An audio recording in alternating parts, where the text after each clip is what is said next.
Welcome back to Sabrina's Fit and Fab Over 50 channel, where today I want to discuss one of the frequent injuries I see with many of my clients of all ages, known as plantar fasciitis. If you have ever had it, you are probably wincing at the thought of it right now, as it is the pain in the heel of your foot first thing in the morning when you step out of bed. It can range from feeling like a sharp dagger at the bottom of your foot to a dull ache. Simply walking and standing can become extremely painful. I even had a client who had it so severe that she had to walk on crutches for several weeks. What plantar fasciitis is it is the tearing, degeneration, and inflammation of the plantar fascia, a long ligament in the bottom of your foot. Many of you who have had it think of it as a chronic condition you will always have. But I'm here today to equip you with the tools and techniques to help your feet become stronger, more flexible, and return to their normal happy selves. As with any condition that causes pain, you want to first make sure that you contact a foot specialist, such as an orthopedist, immediately to have him diagnose your condition. These segments are in no way to take the place of a physician's advice, as each case is extremely unique.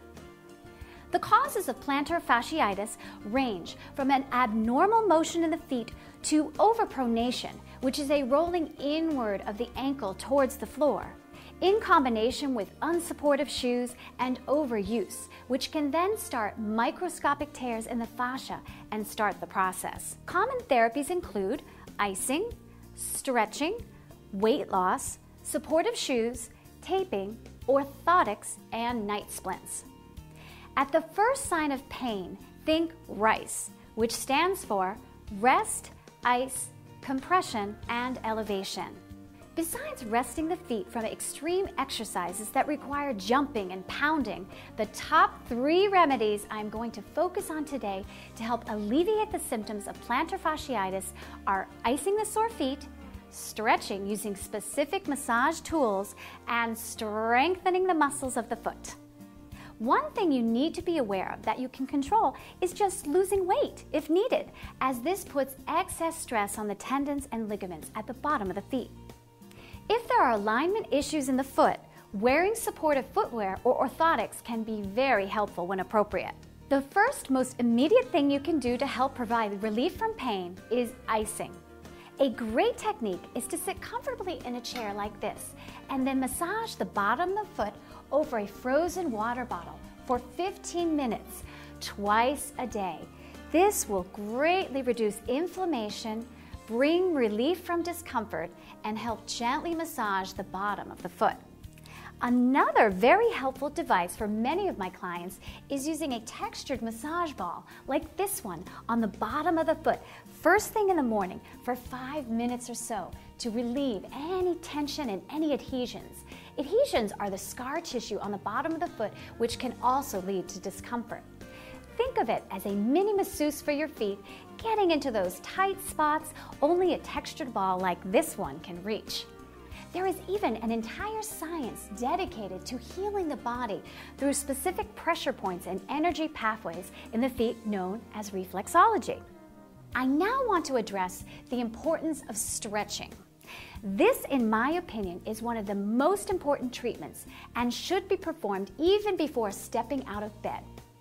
Sitting upright in your bed with your legs straight out in front of you, use a yoga strap or a towel to place around your feet like this, and then gently pull the foot into a complete state of flexion as you lean with straight legs over your toes.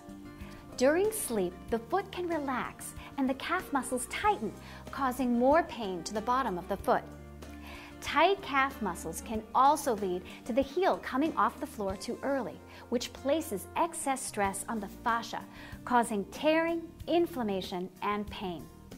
To increase flexibility, you want to stretch the gastrocnemius, which is your calf, and your soleus, which is a smaller muscle right below the gastrocnemius. To stretch the calf, split your stance like this and lean your body forward, using a wall for stability to stretch the back leg. While bending forward, keep the foot of the extended leg on the floor so you can feel the stretch in the calf. To stretch the area below the calf, known as the soleus, Bring the back leg closer as you bend forward like this. Bring the knee of the leg you are stretching closer to the floor. Careful of your knees and don't push through pain. You want to feel it right here where the leg connects to the ankle. Hold each of these stretches for at least 30 to 60 seconds. Another massage tool, extremely helpful for relieving tension in the tightness of both the calf and hamstrings, is known as the stick. This tool is a runner's best friend as it rolls knots out of muscles, provides myofascial release, and trigger point therapy. It can also increase circulation and encourages nutrient-rich blood flow. Think of it as a toothbrush for your muscles. It can relieve pain, increase range of motion, as well as accelerate recovery. So let's get started. Sitting upright in a chair, gently work your way from just above your ankle, which is your soleus, up towards your heart and over the calf. Skip over the knee, never put pressure on the bone or joint, and start at the base of the hamstring and work up towards the glutes. For best results, your muscles should be relaxed.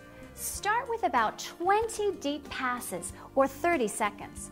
If the spindles hit a bump or a tender knot, this is known as a trigger point, which means this muscle requires more attention as it is probably more weak, tight, and painful. These areas need an additional 20 passes or more a day. My last remedy I'm going to share with you today is a simple exercise we are going to perform standing on a phone book, or in this case, a dictionary. This exercise will create plantar flexion, which will both stretch and strengthen the muscles of the foot. Position yourself again near a wall and hold on for stability as you step up on the phone book with both bare feet. Push up onto your toes and perform a calf raise slowly as you then lower your heels all the way down past the phone book like this to stretch the foot. Do 12 to 15 reps and work up to 2 to 3 sets. Once you have appropriately strengthened the foot, your need for more support will decrease as your feet become stronger. If given specific orthotics, these can also be life-changing as they correct the alignment of the foot. My own mother was given all of these remedies, and she is like a new woman at age 66. Thank you so much for watching today, and please pass this video on to any of your friends who also may need happy feet. Have a wonderful day tiptoeing through the tulips, and I look forward to seeing you next time on Sabrina's Fit and Fab Over 50.